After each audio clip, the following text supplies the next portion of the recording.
नमस्कार दोस्तों, सबसे पहले जो मेरे इस चैनल पर नए हैं वो इसको सब्सक्राइब करें तथा उसके पास में जो बेल आइकन का बटन है उसको भी दबा दें ताकि आने वाले हर वीडियोज़ के नोटिफिकेशन आपको सबसे पहले मिले और इसको ज़्यादा से ज़्यादा शेयर करें। अब देखो, टॉपिक है शब्द रूप। बहुत इम्पोर्टेंट टॉपिक है शब्द रूप। तो देखो, शब्द रूप दो प्रकार के होते हैं, एक होता है संज्ञा शब्द रूप और दूसरा होता है सर्वनाम शब्द रूप। तो शब्द रूप के दो प्रकार मान सकते हैं या दो प्रकार होते हैं, संज्ञा शब्द रूप और दूसरा है सर्वनाम शब्द रूप। संज्ञा शब्द रूप और सर्वनाम शब्द रूप। अब देखो, संज्ञा किसको कहते हैं? किसी का नाम ही क्या है? संज्ञा है। सर्वनाम संज्ञा के स्थान पर प्रयुक्त शब्द, संज्ञा के स्थान पर जो प्रयुक्त शब्द होंगे वो क्या कहेंगे? सर्वनाम शब्द रूप कहलाएंगे। तो देखो, किसी का नाम संज्ञा है, जैसे गणेश नाम ही है, राम, सीता, अनीता, सुशीला। ठीक है, कहने का मतलब ये नाम है, तो ये क्या हो गए? संज्ञा हो गया। अब इन्हीं को ये है, वह है, उसका, या ये है, वह है, मैं, तुम, आप, इस तरह से ये क्या हो गए? ये क्या हो गए? सर्वनाम हो गए। कहने का मतलब ये है कि इनके स्थान पर ये आएंगे तो वो सर्वनाम हो जाएंगे। सीधी सी यही बात है कि इनके स्थान पर ये आएंगे तो वो क्या होंगे? सर्वनाम होंगे। ठीक है, तो संज्ञा शब्द रूप और सर्वनाम दो प्रकार के हैं। अब इनमें क्या होगा? संबोधन होगा, जबकि इसमें संबोधन नहीं होगा। संबोधन नहीं होगा। ठीक है, क्योंकि संज्ञा शब्द है उसमें तो पुकारते हैं, हम संबोधित करते हैं कि हे राम इधर आ, जबकि वह है इधर आ, संबोधन नहीं होता उसमें। तो कहने का मतलब है कि सर्वनाम और संज्ञा दो प्रकार के क्या हैं? शब्द रूप हैं, जिनको बता दिया ये। अब लेते हैं इनमें से पहला ले लेते हैं, या फिर सर्वनाम शब्द रूप ले लेते हैं या संज्ञा ले लेते हैं, यानी दोनों पढ़ेंगे कि संज्ञा और सर्वनाम शब्द रूप किस तरह से याद करें। तो देखो,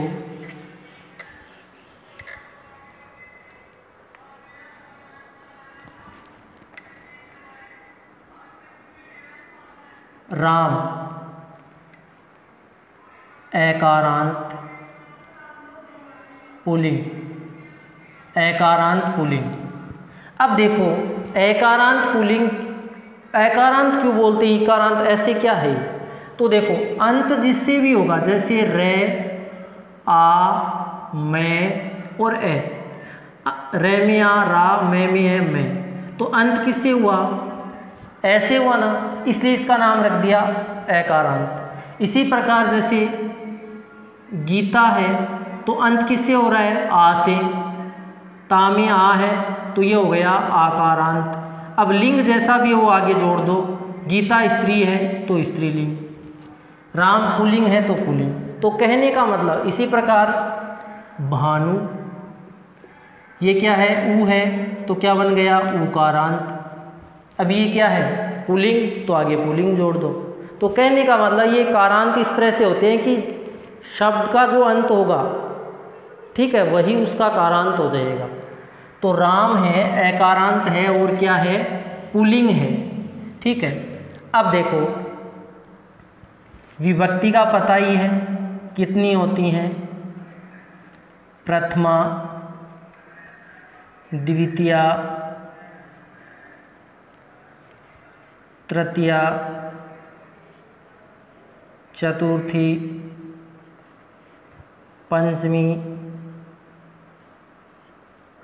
षष्ठी, सप्तमी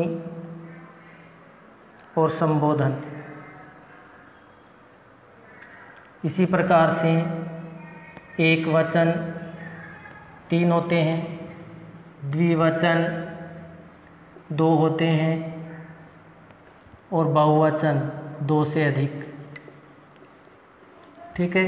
एक वचन का मतलब जो एक का बोध कराए, एक का, द्विवचन का 2 का बोध कराए और बहुवचन का 2 से अधिक का। तो एक वचन किसको कहेंगे? जो एक ही संख्या का बोध कराए वो एक वचन, 2 संख्याओं का बोध कराए वो द्विवचन और 2 से अधिक का बहुवचन। ठीक है। अब देखो किस प्रकार से चलेंगे। रामे है, रामौ, रामा है, रामम, रामौ, रामान, रामेण, रामाभ्याम, रामई है,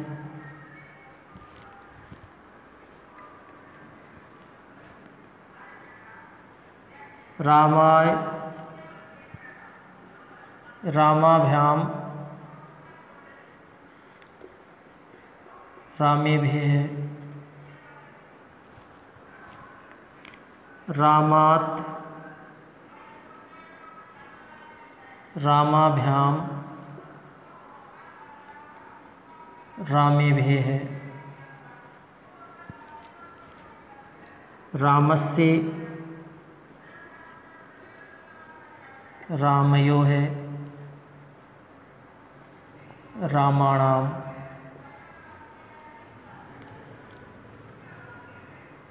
फिर रामे, रामयो है, रामेशु, हे राम, हे राम, हे रामौ, हे रामा है। यानी संबोधन लगभग प्रथमा से संबंधित होगा। तो हे राम, हे रामौ, हे रामा है। तो यहाँ पर देखो राम है एक वचन 1 का है, रामौ द्विवचन 2 है, रामा है बहुवचन 3 है। रामम द्वितीया में है, को अर्थ में होगा। रामौ द्विवचन में है, रामान बहुवचन में है। तो रामेण तृतीया से अर्थ में, रामाभ्याम द्विवचन और रामई बहुवचन। रामाय चतुर्थी के लिए अर्थ में, रामाभ्याम द्विवचन और रामेभ्य बहुवचन। रामात पंचमी से अर्थ में, रामाभ्याम रामेभ्य।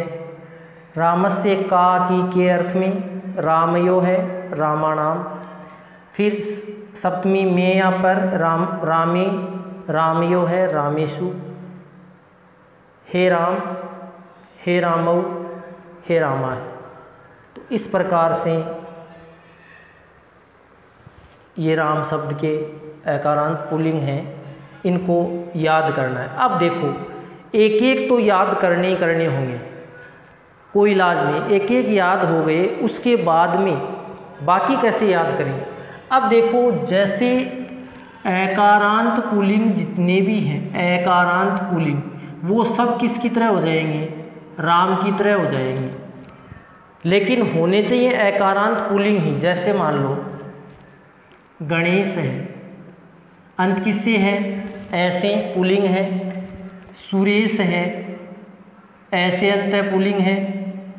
महेश है, ऐसे अंत है। दिनेश है, ऐसे अंत है।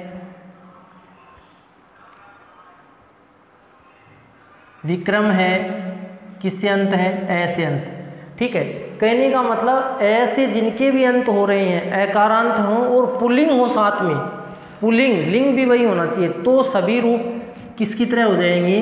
राम की तरह हो जाएंगे। तो इस प्रकार से ये शब्द रूप होंगे इनके, राम के समान। उसके बाद में देखो, जैसे मान लो अब दूसरा किस तरह याद करें इनको। जैसे मान लो गणेश का याद करना है तो राम है, गणेश है, इस तरह से कर देंगे। रामौ गणेशौ, ठीक है। रामा है, गणेशा है। कहने का मतलब सभी इसी के समान हो जाएंगे। एकारांत पुल्लिंग जो भी हैं वो सब किसकी तरह हो जाएंगे, इसी की तरह हो जाएंगे। तो ये थे राम के। अब देखो अगला देखें, ये एकारांत पुल्लिंग के जितने भी हैं वो सब इसकी तरह होंगी। अब आगे की बात करें तो देखो रमा,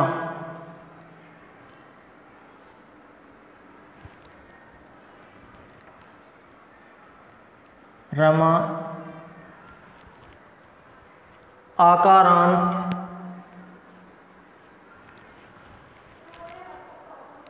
पुल्लिंग नहीं स्त्रीलिंग, आकारांत स्त्रीलिंग, क्योंकि रमा है स्त्रीलिंग है, ठीक है। आकारांत स्त्रीलिंग, तो देखो रमा, रमे, रमा है।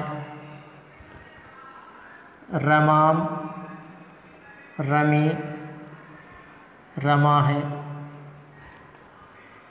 रमया, रमाभ्याम, रमा भी है। रमाए, रमाभ्याम, रमाभय है।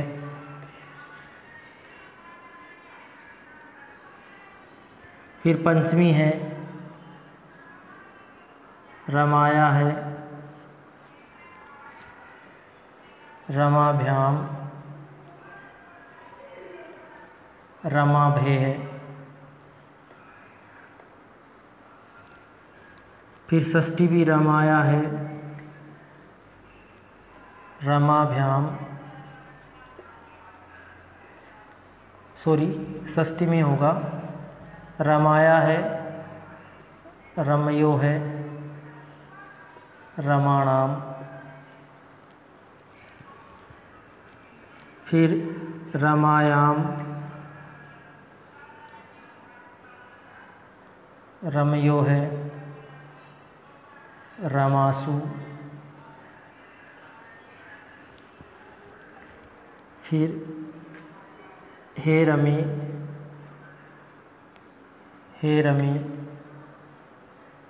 हे रमा है, ठीक है। अब यहाँ पर हे रमे ये 2 बार आएगा। हे रमे फिर हे रमा है, ये होगा। और यहाँ भी ध्यान रखना से ये आएगा, इसका भी नियम है कि आ से इसी तरह से होंगे, बताएंगे आगे बाद में कि कहाँ कहाँ ये से आएगा। तो आकारांत स्त्रीलिंग जो है इसके इस प्रकार चलेंगे। रमा की तरह जितने भी आकारांत स्त्रीलिंग है, रमा